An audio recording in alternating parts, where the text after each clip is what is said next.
இதுக்கப்புறம் எங்கள் வாழ்க்கையில் எப்போ இனி என் தலைவர் படத்தை இந்த முதல் நாள் 2-3 நாளாக வெயிட் பண்ணி அந்த நாள் காலையில் 4 உண்மையிலேயே மணி 2026 இந்த மந்த்து இந்த வீக் தான் நம்ம விஜய் ரசிகர்களோட last movie final cinema thought.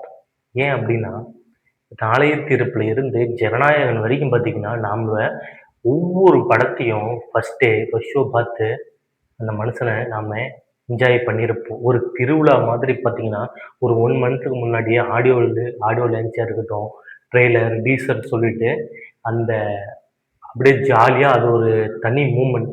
அதிலேயே இருந்துட்டோம். இப்ப பார்த்தீங்கன்னா, நமக்கு ஒரு பெரிய ஷாக். அதாவது 2026ல நம்ம சிஎம் விஜய் அவர்கள் எலக்ஷன்ல ஜெயிச்சுட்டாங்க. அதாவது சிஎம்மா ஆயிட்டாரு. ஆனா இனிமேலு படம் நடிக்க மாட்டேன் அப்படின்னு சொல்லிட்டு அனௌன்ஸ் பண்ணிட்டாரு. அவருடைய கடைசி படம் இந்த மந்த்து, இந்த வீக்கு 2 நாள் தான் இருக்கு ரிலீஸ் ஆக போகுது.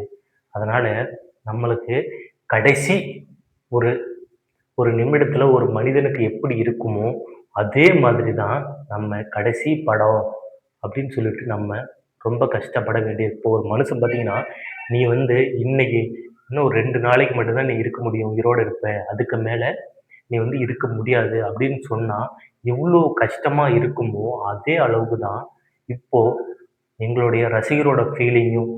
இந்த 2 நாள் மட்டும் தான் எங்களால என்ஜாய் பண்ண முடியும். அதுக்கப்புறம் நெக்ஸ்ட் இயர், அதுக்கு நெக்ஸ்ட் இயர் பார்த்தீங்கன்னா, விஜய் அவர்களுடைய எந்த திரைப்படமும் ரிலீஸ் ஆவாது அப்படின்னு சொல்லிட்டு ரொம்ப கஷ்டமா இருக்கு. இருந்தாலும் பரவால்ல. அவர் வந்து சினிமாவ விட்டுட்டு நாட்டு மக்களுக்கு தான நல்லது செய்ய வராரு.